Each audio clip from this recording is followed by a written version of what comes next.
It's your girl Tyra Crush, back with another review, and this time it is for Sistas on BET. If you haven't already, please hit my subscribe button down at the bottom.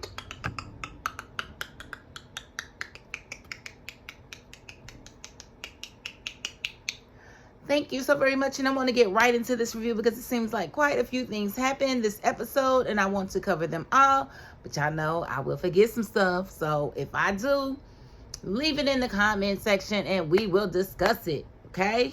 It's just an oversight. It's just an oversight, okay? Okay, so we're going to start out with Gary and Hudson. So Gary's in the hospital. He's trying to figure out who, what, when, and why. Like, why am I here? Like, what is going on? He's trying to regain his memory a little bit. And he kind of remembers Hudson from him, you know, changing up Penelope's life insurance information and her financial records or whatever. And he's like, you work for me. And he was like, yes, and I'm also your friend, blah, blah, blah, blah, blah. So he's basically looking like, okay, so I really need to figure out how to get around this Hudson person because he's really trying to keep me away from my Andy. My Andy is all that matters to me, blah, blah, blah, blah. So that's where Gary is right now. But he's slowly starting to regain his memory. So maybe he had a little bit of fuzzy memory, but I still don't believe that he, I just don't believe, I'm sorry. But they are showing him trying to regain his memory or whatever, but I just feel like it was all convenient. How you remember how to get to Andy's house. Make that make sense. I'm just saying. Okay, so then we have Maurice at the bank, and he's got a customer who is being extremely difficult. She's got this big, long, tar jar of pennies, and she is not even a customer of the bank. She doesn't have a bank account with them, but she wants Maurice to sit over in the corner and roll these pennies for her so that she can have money to take to her casino trip. Girl, if you don't go on somewhere. So she was really giving Maurice a hard time. Maurice was holding back, you know, thinking about everything that him and Sabrina had spoken about. And he didn't want to lose his job, so he was kind of holding back. But Paige was watching everything from her little section. And she is just like, And the Karen is definitely homophobic. The Karen was definitely coming at Maurice, talking about you alphabet people. Y'all was trying to put y'all's lifestyle on everybody else, and I don't like it, and blah, blah, blah, blah, blah. And so Paige offered her assistance. She said, I can help you over here. I can help you over here. Yeah. Just give me your debit card and your account number, please. I don't have an account with you. Like, I was just trying to tell him. Girl, ain't no way you thought you was going to come in here into a bank that you have nothing to do with and invoke their employees to work for you. On what planet did you come from, ma'am? Because that may explain why you felt entitled to come in here and get their business. But no, ma'am. You're going to have to open an account. But really, we ain't taking no accounts from you because you're homophobic. So I was really, really appreciative of the way Paige handled the situation and how she kind of took up for Maurice. And Maurice was like, hold on, wait a minute. Maybe you ain't all bad. Maybe she ain't all bad when she's showing her humane side. So let's not act like she wasn't bad at first. She was definitely bad at first. But now she's starting to come around a little bit. Can we agree? Can we agree? Because Paige was definitely asking for these hands. She was asking for hands. She was always asking for hands in her face. That's what she was doing. But now she's better. So we're not mad at Paige, okay? Okay, and so we see Sabrina, she looking all sad or whatever because, you know, Rich, you know, threw a little hissy fit last time she saw him. And now he won't take her calls. So she doesn't know what to do with herself. And we see Hayden is with Tamira, and he's got a little fantasy, and he wants to choke her and tell her to call him Gary. She's like, Hayden, get off of me. I've been doing that. That's weird. Why are you asking me to do that for you? Are you gay for Gary? What's going on?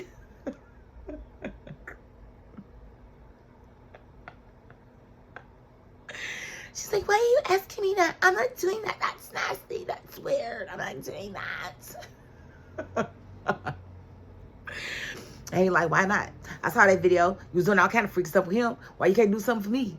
Why would that be something for you? Like, Hayden, you really don't want her to say Gary's name. Like, that is extremely weird, bro. What she said, y'all probably used to run trains on girls back in the day and secretly admire each other's penises. Let me find out that's what y'all was back there doing. Was y'all running trains on girls just so y'all could see each other's penises?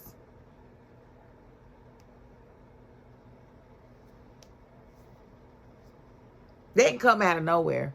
They ain't just wrote that from nowhere. Somebody told them something. I'm just saying. Anyway. And we see Rich talking to Jordan, and he's, complaining about Sabrina and Damani and blah, blah, blah. And Jordan's like, well, did you talk to her? He's like, no, I didn't talk to her. I didn't give her a chance to explain anything, blah, blah, blah. And he was like, well, what are you doing? And he's like, well, you've got your nerve. You haven't even talked things out with Andy. Like, we don't want him to talk things out with Andy because we never believed him and Andy in the first place, but whatever. So, of course, Jordan gets on the phone with Andy, asking her to meet up. They come up on a mutual location and decide to meet there. It was with her reluctance because she really didn't feel like there was anything to talk about. And I really wish she would have stuck to that. But we know Andy. She's definitely not going to stick to that. She's always going to give me something to complain about. Always. And so we see Penelope and Robin.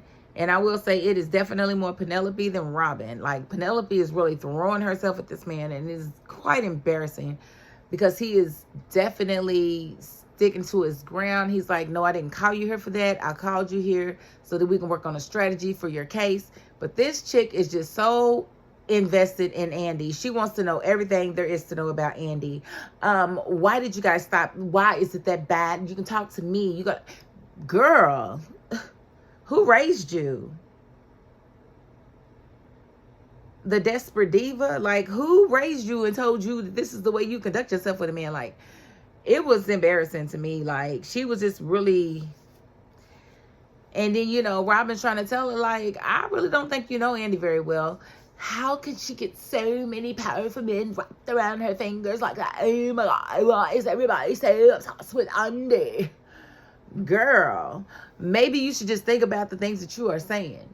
And he caught her in a couple of contradictions in which I don't know what it is, but I know she's not right. She's not good. You don't know that because you're not even listening to yourself, ma'am.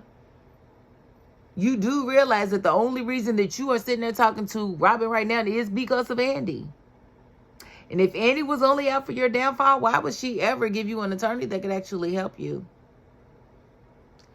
That would be kind of productive on her taking you down, just for fun, kicks and giggles and shits and giggles. I don't understand how you can continue to blame her right alongside Gary. And maybe it's just because you just didn't want Gary to really be that evil and you really don't want to believe that you picked someone so evil. But you really did, girl. And Andy was trying to help you get away from him. So your anger is definitely misplaced and you need to place it where it belongs. And we did see Fatima and Zach, and Fatima's pretty much telling him about the meeting with Miss Marie and with Karen, and she's like, everything went well. And he was like, Miss Marie, what was that about? And she was like, well, it wasn't just me.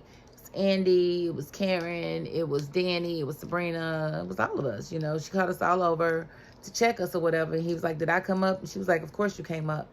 Like, she didn't tell you what she said. She was basically like, it's okay to hold your man down or whatever, but make sure he holding you down the same way you holding him down. Make sure that everything that you are accepting is something that he would accept out of you as well. Because you don't want to be accepting more than what he would. And you don't want to be doing more than what he would do. It's basically what she said, Zach. But Fatima ain't going to tell you all of that because she don't want you to get in your feelings or whatever. But I thought it was cute. And she was like, yeah, I felt that I left out of there feeling pretty doggone good. And he was like, yeah, because you every woman, baby. It's all in you. I thought that was cute. I was like, whoever wrote that did a good job. I like that. Made me giggle.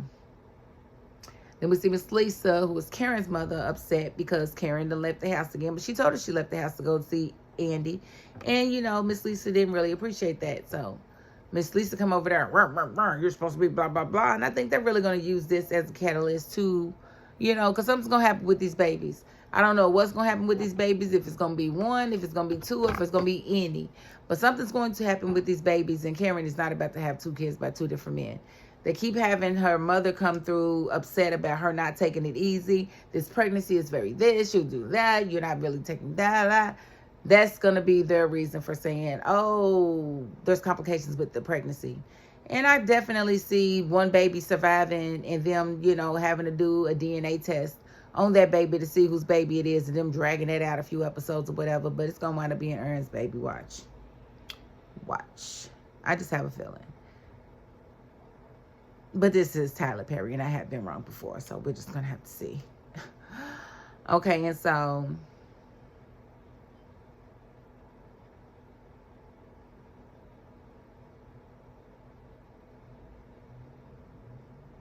we see the Hayden and Tamira again, and, she's just basically trying to get an explanation of why, he's so obsessed with Gary or whatever. He's like, I'm not obsessed with Gary, blah, blah, but he kind of really is, and she calls him on it, but and she wants to, she eventually asked him, is this why you tried to kill him?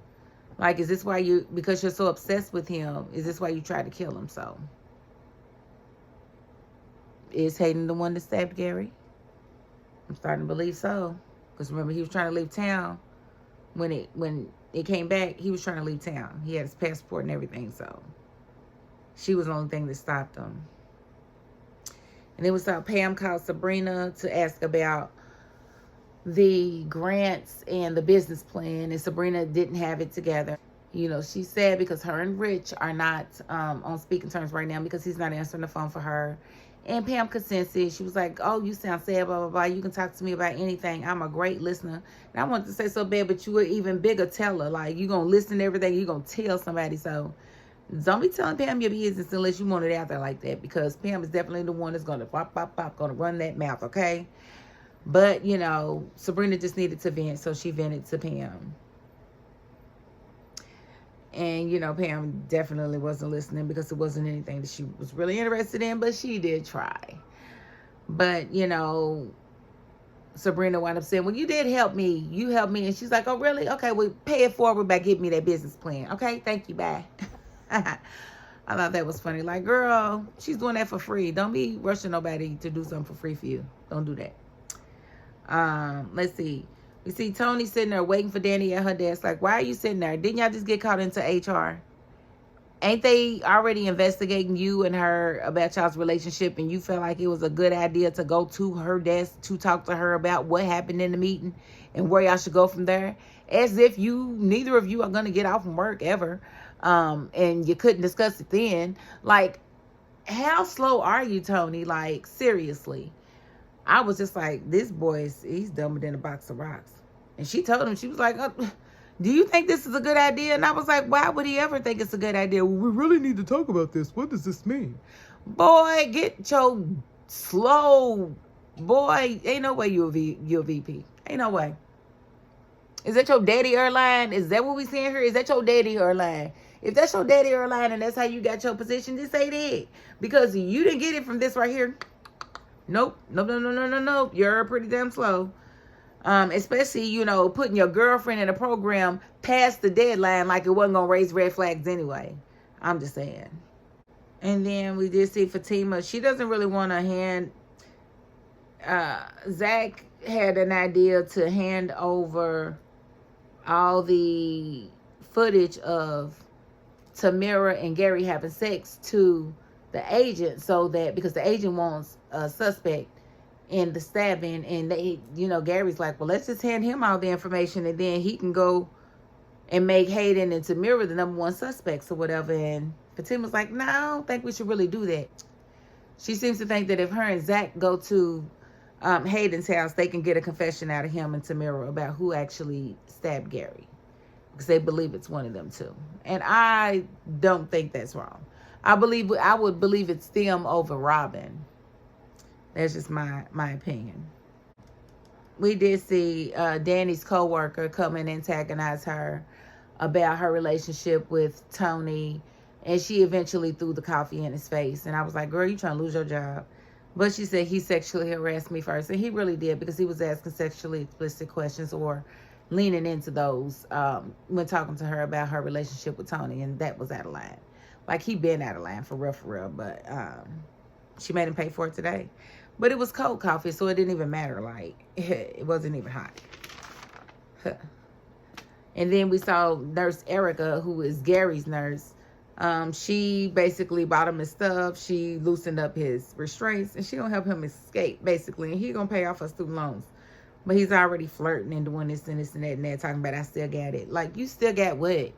You still got what? The heebie-jeebies, you still got what? Narcissistic syndrome? Yes, that's what you got, bro. You don't got nothing. What is it anyway? I just want to know, like, what do you define it as? Like, because I would dare to say you don't have it. I would dare to say you don't have it. What about you? What say you? What say you? Do you say Gary has it? Or do you say he had it maybe one day in the past, but not right now? Not right now. Not right now.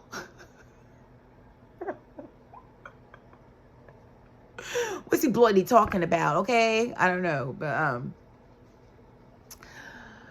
he has figured out that, you know, Hayden's his friend, so he's gonna ask Hayden to help him. But I don't think Hayden's the right person to ask, because we all know Hayden envies him and likely wants to see him dead. So I don't know how that's gonna end up. And we did see that Lisa called over a babysitter for Karen because she didn't want her moving around doing too much against the doctor's orders, and the babysitter was Aaron. And Aaron did pretty much, they had a conversation. Karen went in to kiss him. He's like, what's that about? Where is this coming from? Why all of a sudden? Is it because Gary wants nothing to do with you and he's moving on with his life? Is that why you trying to come on to me or whatever? And she's just kind of looking like, excuse me, I thought this was a good thing. Girl, explain yourself, because don't nobody believe you. Don't nobody believe you, but I'm just surprised that Aaron, you know, resisted in any type of way. But she did say you can spend the night, so we'll see what comes of that situation. And we did see Andy meet with Jordan at the location that they agreed upon, which just so happens to be the same place where Penelope and Robin are meeting about the case. And, you know, Penelope spots Jordan and Andy come in the door, and so she starts just really flirting and touching Robin's face and smiling and Why are you doing all that, girl? That is so desperate. It is so desperate. And I think it worked though, because I think it made Andy jealous, you know. So we'll see what happens with that. But that was a cliffhanger. Like, that was gonna be a good cliffhanger or something. It wasn't a really good cliffhanger to me, because Robin really wasn't feeling her like that. I don't believe. I think Robin is really into Andy, and we'll see what happens with that. And out of everybody, I would rather see Andy with Robin. I always would. But we'll see where that goes. Doesn't look like she's really interested in Jordan to me. Do y'all think she's still interested in Jordan? I don't. I think that ship is sailed. So we'll just have to see how that goes. But I'm going to end the review right there, because I don't want to go over too far. And again, if I missed anything, leave it in the comments. We will talk about it and see what we come up with. All right. If you haven't already, please hit my subscribe button down at the bottom.